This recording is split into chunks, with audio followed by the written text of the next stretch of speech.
Bom dia, galera! Essa é a 10ª aula. Eu nunca imaginei que eu fosse gravar tantas videoaulas na minha vida, mas a vida é uma surpresa, né? Essa é a 2ª aula falando sobre Grécia, 6º ano. E hoje eu vou tratar do assunto na página 124 e 125 do seu livro. E vocês vão pular, por enquanto, por essa semana, a página 126 e 127, que fala sobre Roma Antiga, e aí nós vamos continuar em Grécia na página 128 e 129 do seu livro. Tá? O seu livro ele mistura, ele mescla o conteúdo de Grécia e de Roma, e eu acho que isso fica talvez um pouco confuso para vocês. Por isso nós vamos separar aqui nas atividades, na leitura e tudo mais. Bom, o que eu tenho para falar sobre Grécia hoje? Na página 124 do seu livro está falando sobre a polis grega. Polis grega significa a cidade-estado.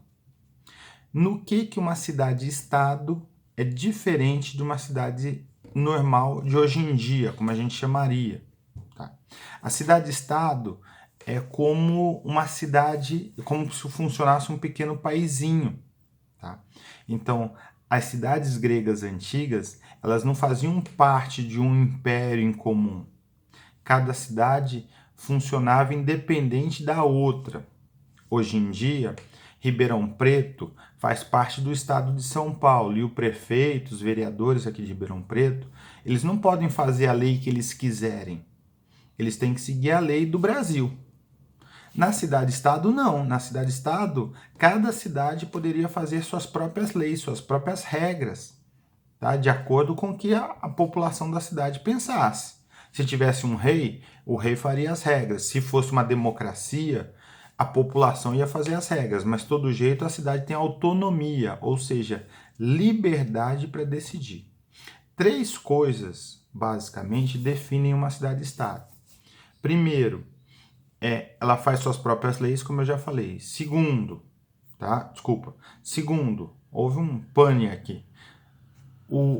A cidade-estado tem seu próprio exército. Então, os homens daquela cidade, eles formam o exército da cidade. Hoje em dia, o exército é uma instituição à parte. O sujeito, quando ele fica adulto, se ele quiser, né, o homem ou a mulher pode fazer parte do exército. Antigamente não, o sujeito nasceu homem, tá? Sexo masculino, ele já vai começar a treinar para ser uma parte da sua vida do exército. Como assim? Horas, eu sou professor, não sou do exército hoje. Se eu fosse da Grécia Antiga, eu seria professor, mas eu também teria um treinamento militar para ser do exército grego, do exército da minha cidade. Tá? Deu para entender? Então, além de ter o seu próprio exército, fazer suas próprias leis, normalmente as cidades gostavam de ter a sua própria moeda, que era um símbolo de independência. Então, produzir o seu próprio dinheiro que circulava dentro da cidade era um símbolo de independência. Tá? Deu para entender isso? A cidade, que tem no seu livro, aí na página 124, tá? Eu tô aqui com o livro, por isso que eu tô abaixando a cabeça. Tem uma imagem aí da cidade de Atenas, tá? E aí diz assim, olha, a cidade de Atenas ela é dividida em 2 partes. A Acrópole, que é chamada de cidade alta, e a Haste, que é a cidade baixa. A Acrópole era o coração da cidade. Era onde ficavam templos importantes, como o da deusa Atena, que dá o nome da cidade, tá? E era o último refúgio de defesa. Se eles fossem atacados, na última instância, todo mundo corria para a Acrópole, tá? Para tentar sobreviver ali dentro. E formava-se uma tentativa de repelir os inimigos e tudo mais. Além disso, existe a Ágora. O que é a Ágora?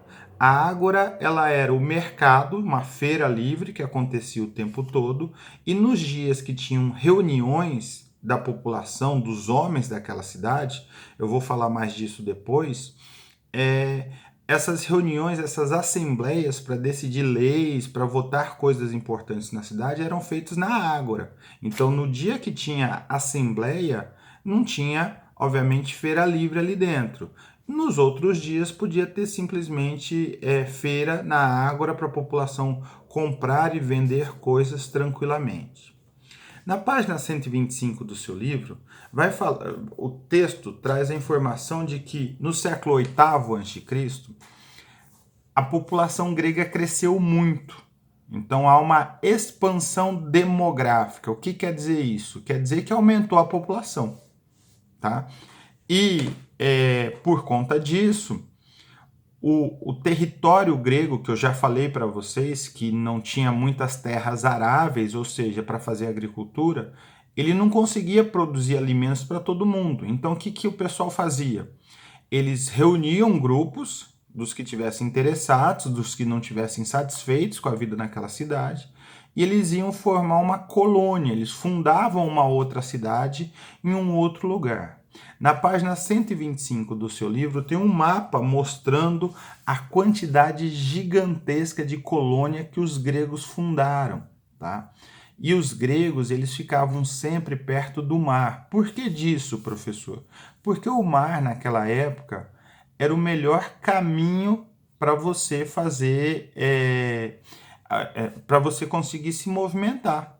Não havia estradas, não havia um caminho por terra fácil, então eles subiam em barcos e faziam essa viagem por barco. Na página 128 e 129 do seu livro, tem um monte de informações sobre a religião grega.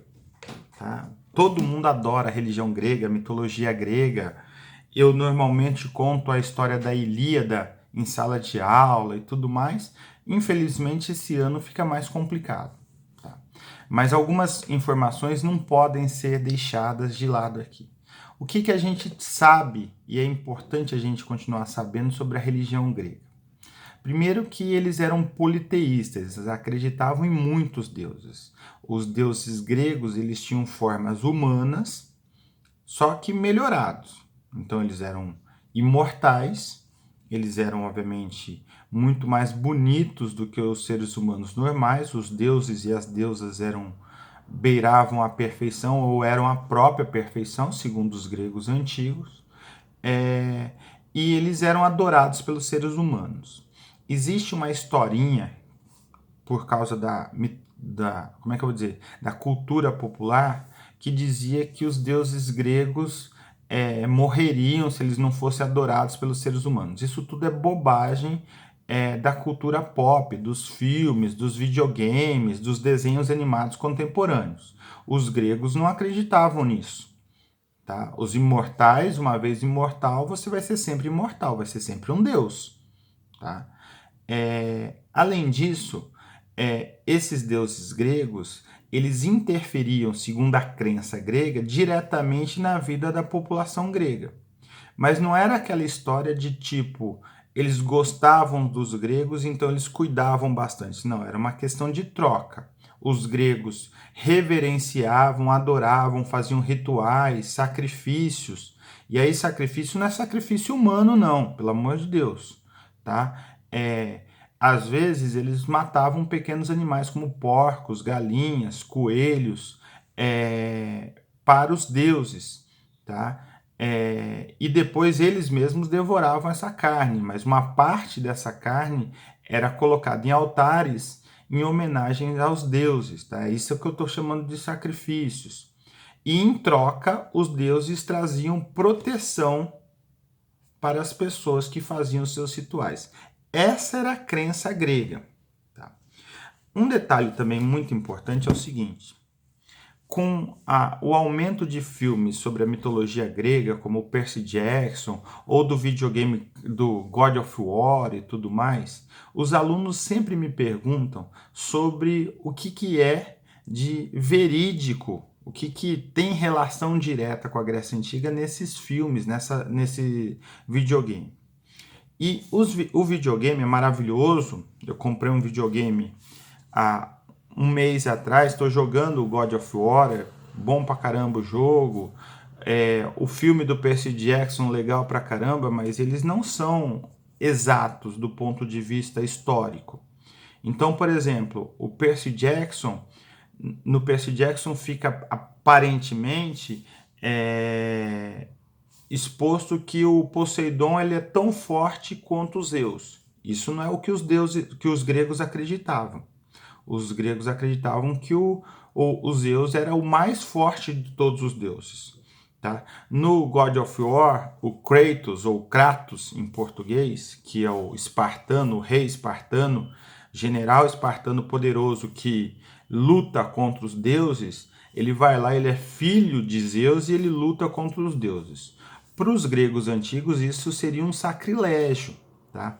Toda a mitologia grega ela é baseada na ideia de que os seres humanos não devem ameaçar ou duvidar dos deuses nunca. Muito mais tentar simplesmente desafiá-los. Desafiar os deuses para a mitologia grega, todas as histórias da Grécia diziam que quem tinha desafiado os deuses tinha se dado muito mal. No caso do Kratos, isso obviamente não é verdadeiro, porque ele vai lá e literalmente mata todos os deuses gregos. Tá? É um negócio bastante diferente do que os gregos acreditavam. Eu acho que é isso. Tá? Estou olhando aqui se falta alguma coisa. Ah, sim, faltou um detalhe importantíssimo. Os gregos dividiam seus cultos entre domésticos e públicos. E tem um detalhe importante. Tanto nos cultos domésticos quanto nos cultos públicos, não havia uma opção em ser ou não ser daquela religião. A religião grega é parte da identidade deles. Então, os gregos não escolhiam uma religião como nós fazemos. Hoje em dia, eu posso deixar de ter uma religião para ter outra, ou não ter nenhuma. Ou então, de repente, eu me senti inspirado de alguma forma para alguma religião e, de repente, começar a seguir aquela religião. Para os gregos, não, isso não seria algo visto como normal. O normal era ter aquela religião desde o nascimento e continuar tendo o resto da vida. E, ao mesmo tempo, eles não achavam que a sua religião era melhor que a dos outros. Tá? Então, se eles fossem para uma outra terra, eles não chegavam lá e tentavam colocar a sua religião para outro grupo social, como acontece no mundo contemporâneo, que as pessoas de uma religião muitas vezes ficam tentando convencer as outras de que a sua é a verdadeira. Isso não acontecia no mundo antigo, isso seria muito estranho para eles. Acho que isso sim, agora deu para entender tudo.